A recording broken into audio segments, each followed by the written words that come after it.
Alors que le Festival de Cannes 2024 vient de débuter, une épée de Damoclès plane au-dessus de la tête de 10 personnalités de premier plan qui pourraient bien être accusées de violences sexuelles. Raphaël Quenard, l'un des comédiens prétendument cités, s'exprime. Le Festival de Cannes 2024 est marqué par une rumeur concernant l'existence d'une liste de 10 personnalités du cinéma, dont Raphaël Quenard, accusé de violences sexistes et sexuelles. À quelques heures de sa montée des marches, Raphaël Quenard s'est exprimé à ce sujet face aux caméras de Click sur Canal+ ce mardi 14 mai.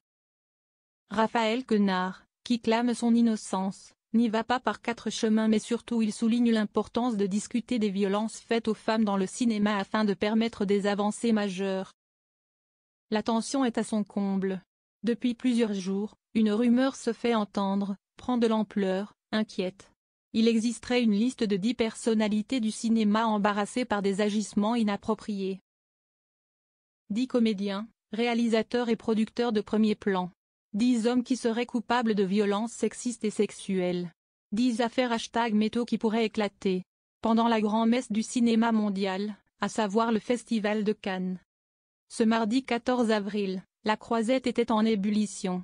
À 19 h, Camille Cotin donnait le coup d'envoi de la 77e cérémonie du Festival de Cannes. Un parterre de stars a fait le déplacement. Meryl Streep y a été longuement ovationnée avant de recevoir une palme d'honneur. Zao de Sagazan a fait sensation en reprenant Modern Love de David Bowie en hommage à Greta Gerwig, la présidente du jury.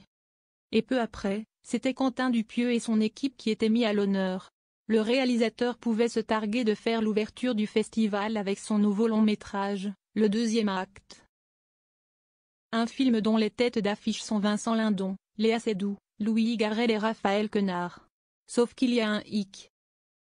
Ce dernier, fraîchement césarisé, ferait partie de cette prétendue liste. Quelques heures avant de monter les marches du Palais des Festivals, Raphaël Quenard a accepté de s'exprimer sur ce sujet délicat. Et le moins que l'on puisse dire, c'est qu'il n'y va pas par 4 chemins. S'informer sur Twitter, pour moi, c'est déjà exprimer le désir inconscient de faire de son cerveau une marmite de merde, lâche-t-il ce mardi 14 avril face aux caméras de Click sur Canal+. Le comédien de 33 ans dénonce une mécanique infernale qui vient tout troubler et causer du remous alors que tout ça n'est que du vent. Et que, comme tous les aléas météorologiques, on en parle quand on n'a rien d'intéressant à dire. Tout ça est le fruit d'un certain goût du sang qui anime les gens, déplore-t-il. Raphaël Quenard l'avoue, en voyant son nom sortir ainsi, il a ressenti un sentiment d'injustice, d'impuissance et de colère. Difficile pour lui d'imaginer être associé à quelque chose dont on ne sait pas de quoi il retourne, qui n'est étayé par aucun fait et aucune accusation.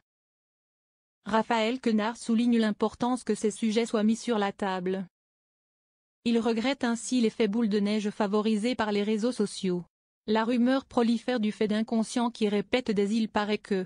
Le il paraît que qui est conditionnel, l'étape d'après, ça devient une affirmation et l'étape encore d'après, ça devient une accusation, s'agace-t-il. Un système bien rodé et qui peut être dangereux. C'est d'un niveau de perniciosité qui est cataclysmique et qui crée des conditions de travail et de vie, explique Raphaël Quenard. Néanmoins, il préfère relativiser. Il sait que les victimes de #métaux traversent des situations infiniment plus tragiques que lui.